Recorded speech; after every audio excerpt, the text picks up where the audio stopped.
मैं सुशील Mittal Agrasen public school से। आज हम अपने +1 की अकाउंटेंसी में डबल एंट्री सिस्टम के बारे में डिस्कस करेंगे। जैसा कि हम पहले इसकी इंट्रोडक्शन और अकाउंटिंग उसके बारे में डिस्कस कर चुके हैं, अकाउंटिंग इक्वेशन, सब्सिडरी बुक्स के बारे में। डबल एंट्री सिस्टम एक बहुत इंपॉर्टेंट टॉपिक है और ये आपका बेस है। यहाँ से आप आगे जो है जनरल एंट्रीज़ की, आगे हम जनरल एंट्रीज़ के बारे में भी डिस्कस करेंगे। और जनरल एंट्री एक ऐसा टॉपिक है जो आपको सारी ज़िंदगी काम आएगा, इसलिए इसके अंदर आपको ज़रूरी है कि इसकी प्रैक्टिस ज़्यादा से ज़्यादा की जाए।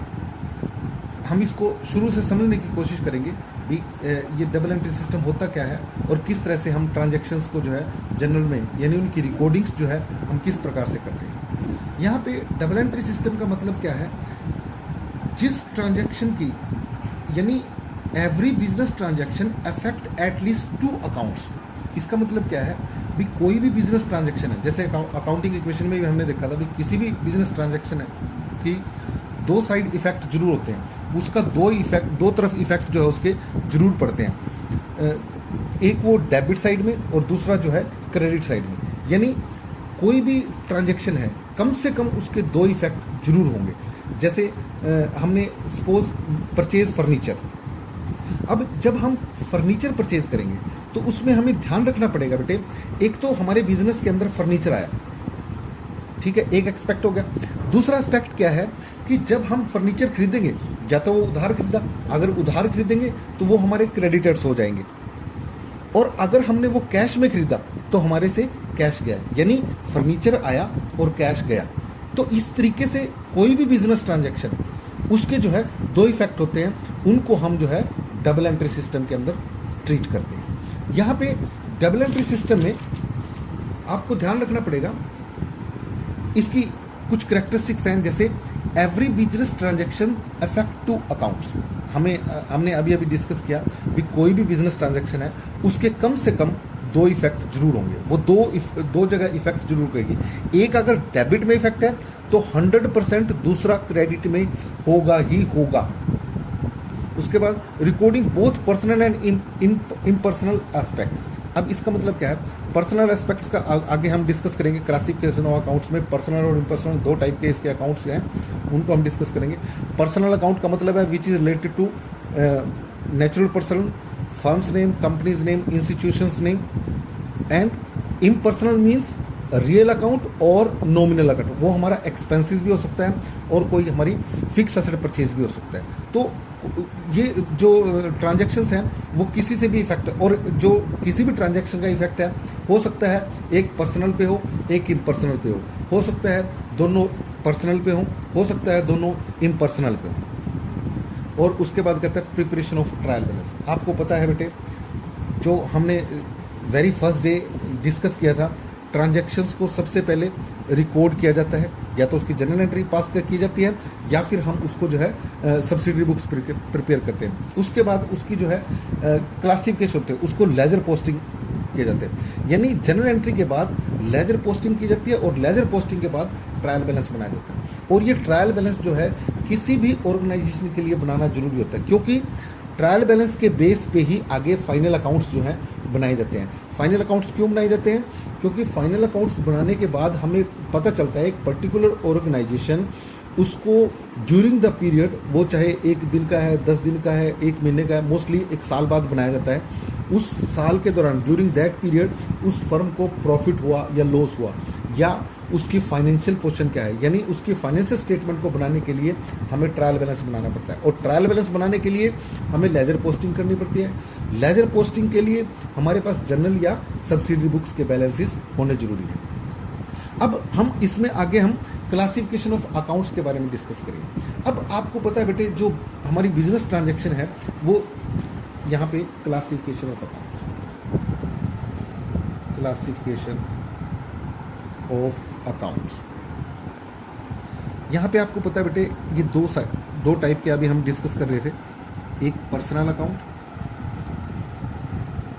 और एक है इम्पर्सनल अकाउंट।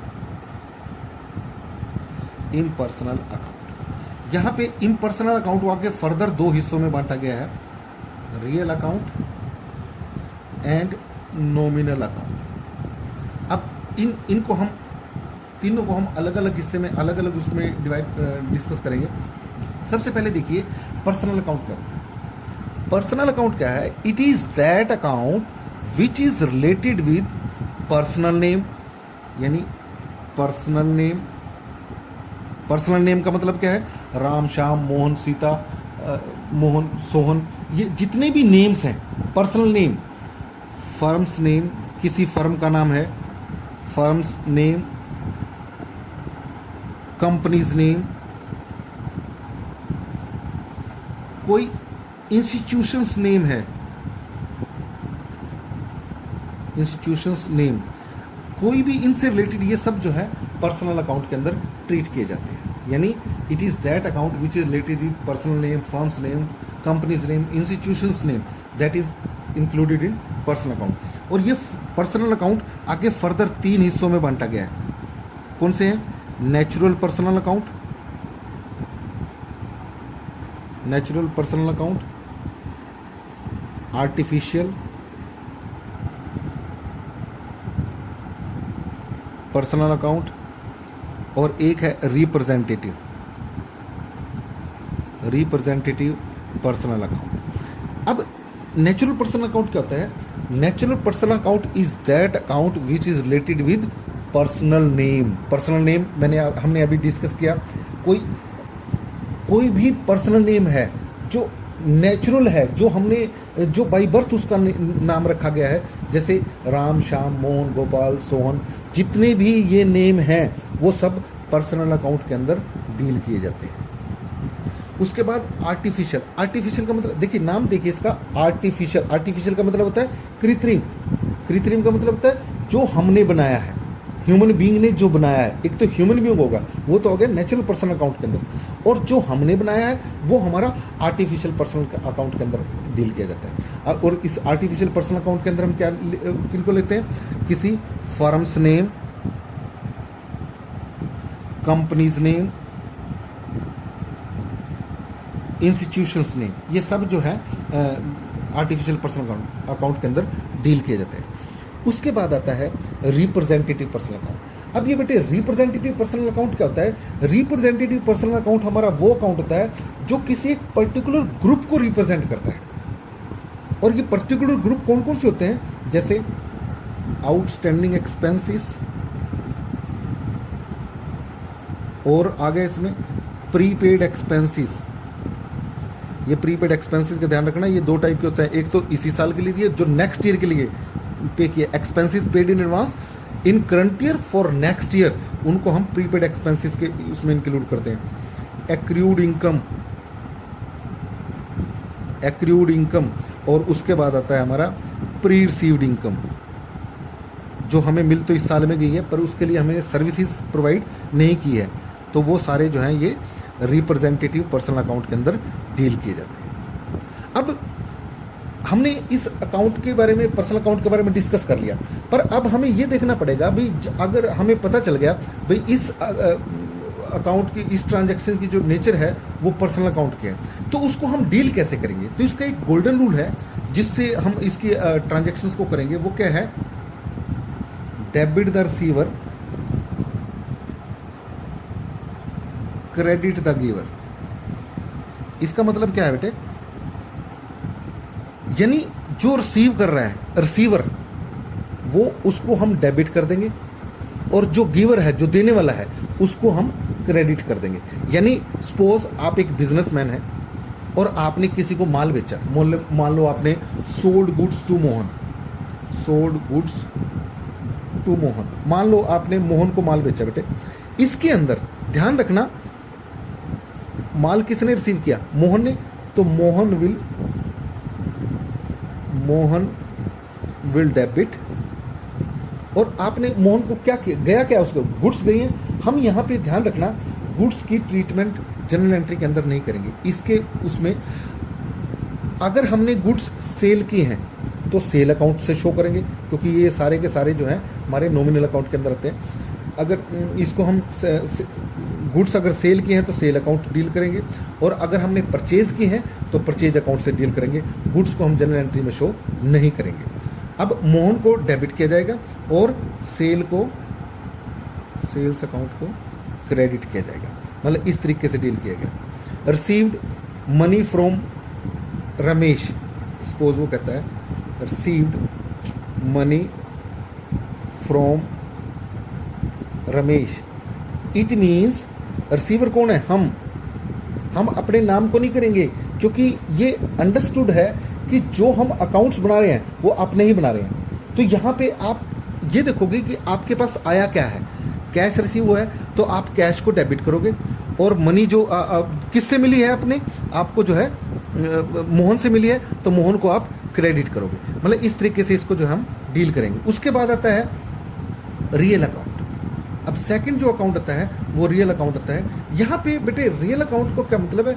रियल अकाउंट आपका यहाँ पे दो टाइप का होता है। एक होता है एक है आपका टेंजिबल रियल अकाउंट, एक होता है इनटेंजिबल रियल अकाउंट। यहाँ पे टेंजिबल रियल अकाउंट का मतलब क्या होता है? Tangible real accounts means these are those accounts which can be seen, which can be touched, which can be feel. तो उनको हम जो है टेंजिबल रियल अकाउंट के अंदर इंक्लूड करते हैं। जैसे बिल्डिंग जिनको हम देख सकते हैं, मशीनरी, फर्नीचर, लैंड, जो दिखाई देते हैं, जिनको हम टच कर सकते हैं, वो सारे के सारे जो है हमारे टेंजिबल रियल अकाउंट के अंदर इंक्लूड किए जाते हैं। इनको हम जो है छू सकते हैं। और इनटेंजिबल इसका उलट होता है which can not be seen, which can be feel only, जिनको हम सिर्फ ऑब्जर्व कर सकते हैं, फील कर सकते हैं, जिनको हम छू नहीं सकते, टच नहीं कर सकते। जैसे goodwill, trademark, copyright, patents etcetera. ये चीज़ें जो है हमारी इनटेंजिबल पर्सनल अकाउंट के अंदर इंक्लूड की जाती है। अब ये जो हमारा रियल अकाउंट है, रियल अकाउंट का भी एक रूल है जिसको जब हमें पता चल जाएगा अभी ये ट्रांजैक्शन रियल अकाउंट से रिलेटेड है तो उसके हमने ट्रांजैक्शन फिर किस प्रकार से करनी है। इसका गोल्डन रूल क्या है? Debit what comes in and credit what goes out. जो बिजनेस के अंदर आया हुआ है, सपोज ये आपकी बिजनेस ऑर्गेनाइजेशन है, इसमें एक इन है एक आउट है। जो बिजनेस के अंदर एंटर हो रहा है दैट विल बी डेबिटेड, और जो बिजनेस से जाएगा उसके बदले में वो दैट विल बी क्रेडिटेड। इस चीज़ का आपने जो है ध्यान रखना है। सपोज परचेज मशीनरी, आपने मशीनरी परचेज की, तो यहाँ पे इस सिचुएशन के अंदर मशीनरी आपने आपके बिजनेस में आया क्या है? मशीनरी आई है। तो यहाँ पे जो मशीनरी आई है वो आपकी डेबिट होगी, यानी मशीनरी विल बी डेबिटेड। और गया क्या आपसे? उसके बदले में कैश गया है तो कैश विल बी क्रेडिटेड। जो आ रहा है वो डेबिट होगा, जो जा रहा है वो जो आ रहा है वो डेबिट होगा और जो जा रहा है वो क्रेडिट होगा। इस तरीके से आपने जो है रियल अकाउंट को जो है फॉलो करना है। उसके बाद एक अकाउंट आता है हमारा नॉमिनल अकाउंट। उसके बाद बेटे जितने भी एक्सपेंसेस हैं, nominal accounts, these accounts include only expenses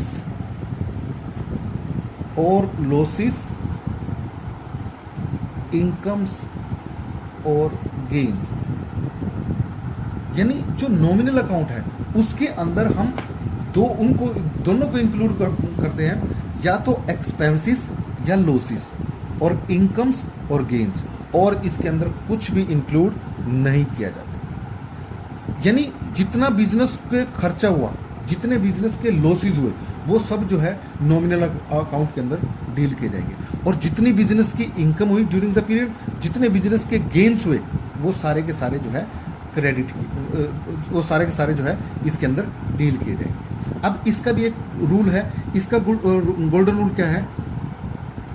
debit all expenses और losses,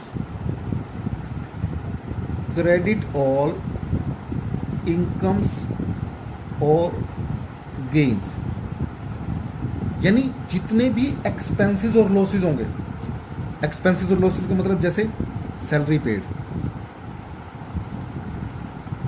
rent paid, wages paid, जितने भी लॉसेस होंगे, बैड डेट्स हो गया, डेप्रिसिएशन हो गया, ये सारे हमारे जो है लॉसेस, जितने भी एक्सपेंसेस और लॉसेस होंगे उन सबको जो है डेबिट किया जाएगा। और जितने भी आपके गेन्स होंगे, जैसे कमीशन रिसीव्ड हुई, रेंट रिसीव्ड हुआ, कोई और डिविडेंड रिसीव्ड हुआ, जितनी भी आपकी इनकम्स हैं और गेन्स हैं, आपने कोई फिक्स एसेट प्रॉफिट पे सेल की, जितने भी इनकम्स और गेन्स हैं उन सबको हम जो है क्रेडिट में, उन सबको हम जो है क्रेडिट करेंगे। अब यहाँ पे आप देखोगे जब भी कोई एक्सपेंसेस पे करोगे, जब भी कोई आपको इनकम होगी वो कैश में होगी। तो यहाँ पे ध्यान रखना, जब आप मान लीजिए आपने सैलरी पे की तो सैलरी विल बी डेबिटेड, और उसके बदले में गया क्या आपसे cash, cash will be credited. ऐसे ही रेंट पे किया तो रेंट विल बी डेबिटेड और कैश विल बी क्रेडिटेड। अगर आपको कमीशन रिसीव्ड हुई, इट मीन्स अब आपके पास कैश आया है, cash will be debited, income will be credited ना, तो किससे इनकम हुई, कमीशन से, कमीशन विल बी क्रेडिटेड। इस तरीके से आपने जो है इनकी जर्नल एंट्रीज पास करनी है। अब यहाँ पे जब हम जर्नल एंट्रीज पास करेंगे तो उस जर्नल एंट्री के बारे में हम जो है यहाँ पे आगे डिस्कस करेंगे। ये जो है आपके क्लासिफिकेशन ऑफ अकाउंट्स के अंदर डील किया जाता है। तो इसके बाद अब देखिए, जब जर्नल एंट्री में डील किया जाएगा, जर्नल एंट्री क्या है, क्योंकि आपको पता है जब ट्रांजैक्शंस को रिकॉर्ड किया जाता है उसके बाद उसकी जर्नल एंट्रीज पास की जाती है। इसके अंदर ट्रांजैक्शन को सबसे पहले, जो ट्रांजैक्शन आती है उसको सबसे पहले रिकॉर्ड किया जाता है, और वो या तो जर्नल एंट्री में पास किया जाता है या फिर उसकी जो है सब्सिडरी बुक्स बनाई जाती है। मोस्टली जो जर्नल एंट्रीज पास की जाती हैं वो छोटे इंस्टीट्यूशंस द्वारा की जाती है। जो बड़े बड़े इंस्टीट्यूशन हैं जहाँ पे ट्रांजैक्शन बहुत ज़्यादा होती हैं उनको जो है वो सब्सिडरी बुक्स ही प्रिपेयर करनी पड़ती है। उसके बाद इसकी फीचर्स में क्या कहता है, journal is the book in which the transactions are recorded first of all and as and when they take place for this reason. जब भी ये ट्रांजैक्शंस होंगी तो इनको सबसे पहले हम जो है जर्नल एंट्री के अंदर रिकॉर्ड कर देते हैं। और generally it is only a book of primary entry, क्योंकि ये इसको प्राइमरी बुक बोलते हैं। All the transactions recorded in journal are subsequently transfer to ledger. ये कहता है भी जितनी भी जर्नल एंट्रीज हम पास करेंगे उन सब के लेजर पोस्ट किए जाते हैं। वो सब जो है अलग अलग लेजर्स में पोस्ट किए जाते हैं। जब हम आगे लेजर डिस्कस करेंगे तो उसमें मैं बताऊंगा आपको किस तरीके से इसको जो है लेजर में पोस्ट किया जाता है। A journal is duly daily accounting record, क्योंकि हर रोज़ इसको डे बुक भी बोलते हैं। डेली जितनी भी ट्रांजैक्शंस की जाती हैं वो सब जो है जर्नल एंट्री के अंदर उनकी सब की जो है जर्नल एंट्री पास की जाती है, चाहे वो कैश में है, चाहे नॉन कैश है, चाहे फिक्स एसेट परचेज किया है, चाहे हमने फिक्स एसेट सेल किया है, चाहे पैसे किसी से आए हैं, चाहे पैसे किसी को दिए हैं, चाहे कोई भी ट्रांजैक्शन है, वो सब ट्रांजैक्शन जो हमें उसके अंदर रिकॉर्ड करनी पड़ती है। In journal transaction are recorded in chronological order. What it means, chronological order का मतलब क्या है, सपोज आपने कोई 5 अप्रैल को कोई ट्रांजैक्शन की और आपने उसकी ट्रांजैक्शन 5 अप्रैल को नहीं की, और 10 अप्रैल को आपको ध्यान आया भी वो 5 अप्रैल वाली ट्रांजैक्शन लगी, उसको आप 10 अप्रैल को नहीं कर सकते। यानी जो जिस डेट में ट्रांजैक्शंस होती है ना, आपको उसी डेट में वो ट्रांजैक्शंस करनी पड़ती है। इसलिए इसको बोलते हैं क्रोनोलॉजिकल, यानी सिस्टमेटिकली डे वाइज इन ट्रांजैक्शंस को करना पड़ता है। ये नहीं हो सकता कि कोई ट्रांजैक्शन महीने के लास्ट में याद आई तो हमने उसको आगे कर दिया, वो गलत है, क्योंकि फिर वो डॉक्यूमेंट्री प्रूफ के रूप में जो है उसको प्रॉपरली यूज़ नहीं किया सकते। यानी डाटा वाइज इसको जो है सीरियल वाइज जो है रिकॉर्ड किया जाता है, डेट वाइज जो है इसको रिकॉर्ड किया जाता है। It maintains the identity of each transaction. इस ट्रांजैक्शन के अंदर जब मैं इसकी अभी परफॉर्मा बना के बताऊंगा तो उसमें आपको पता चलेगा। नीचे हम एक नरेशन देते हैं, नरेशन के अंदर उस ट्रांजैक्शन की डिटेल के बारे में शो करते हैं, भी हमने ये एंट्री क्यों की, ट्रांजैक्शंस क्या थी, वो उसके जो है एक एंट्री के अंदर जो है उसकी पूरी ट्रांजैक्शन को जो है इसमें शो किया जाता है। Journal records both debit and credit aspect of transaction according to the double entry system. और आगे मैं परफॉर्मा बताऊंगा तो उसमें आपको पता चलेगा भाई इसके अंदर ट्रांजैक्शंस जो हैं वो सारी की सारी जो है रिकॉर्ड की जाती है। और कोई भी ट्रांजैक्शन जो है उसकी दो होते हैं, चाहे वो डेबिट साइड है चाहे वो क्रेडिट, क्योंकि हर एक ट्रांजैक्शन के दो इफेक्ट होता है। एक इफेक्ट उसका अगर डेबिट में है तो दूसरा इफेक्ट उसका 100% जो है वो क्रेडिट में होगा ही होगा। तो इस तरीके से इसके कुछ जो है ये फीचर्स के बारे में आपको जो है डिस्कस करना है।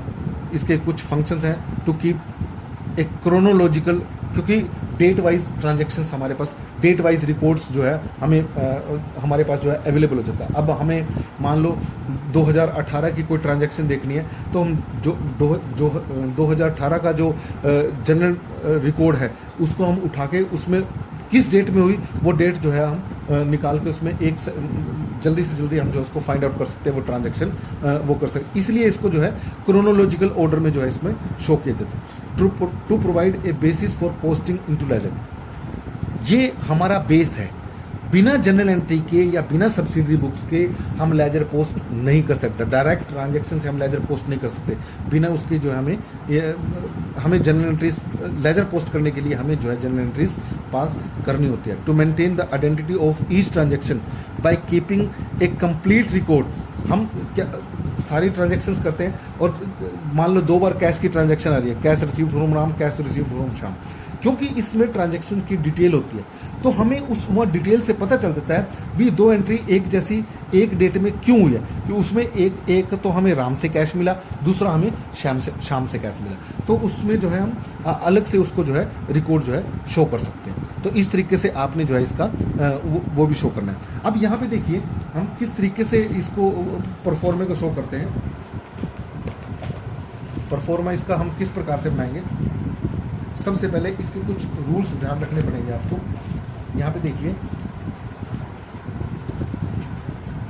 आप राइट साइड से शुरू करोगे। सबसे पहले इसके अंदर हम इस तरीके से परफॉर्म, कोशिश करो कि ये स्केल और पेंसिल आपके पास होनी बहुत ज़रूरी है। स्केल और पेंसिल से अगर परफॉर्मा बनाओगे तो आपके लिए बहुत बढ़िया। अब यहाँ पे आप एक कॉलम और भी बना सकते हो अगर चाहो तो, अगर रिक्वायरमेंट है। वो इनवॉइस नंबर का होता है, अगर वो बनाना है तो बना सकते हो, नहीं तो कोई ऐसी बात नहीं है, आगे सिंपल इससे भी चल सकता है। देन ये इस तरीके से आपका परफॉर्मा बनेगा। आप सबसे पहले इसमें क्या लिखोगे, जर्नल ऑफ